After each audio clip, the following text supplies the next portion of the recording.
இது மாதிரி தான் அப்படின்னு நம்ம கர்மாவின் பொருட்டு நமக்கு இறை ஒரு வாழ்க்கையை அமைச்சு கொடுத்துருக்கு. இறை ஒரு வாழ்க்கையை அமைச்சு கொடுத்துருக்கு. அதுல முயற்சி பண்ணி நாம நம்மளுடைய வாழ்க்கையை நம்ம முன்னேறலாம்.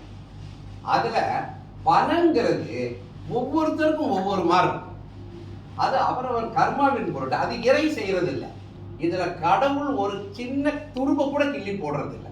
இவை எல்லாமே நாம என்ன பண்ணினோம், பூர்வ ஜென்மத்துல என்ன பண்ணினோம், இப்ப என்ன பண்ணினோம் அப்படிங்கிறத வச்சுதான் இது நடக்குது.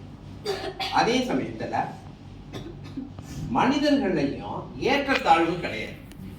ஏன்னா எல்லாருமே கடவுளுடைய குழந்தைகள் தானே, சரியா?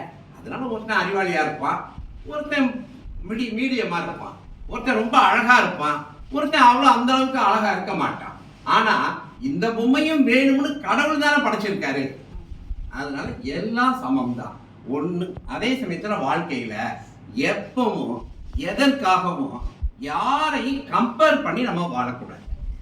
நம் வாழ்க்கை நமக்கு, அதுல நாம சந்தோஷமா இருக்கணும். நாம சந்தோஷமா இருக்கணும்.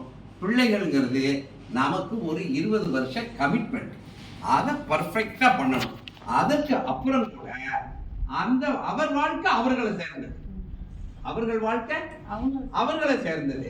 இது எம்புள்ளன்னு சொல்லி நாம சந்தோஷப்படுறதுக்கோ துக்கப்படுறதுக்கோ இதுல ஒரு விஷயமும் இல்லை. இதுல ஒரு விஷயமும் இல்லை. சரி.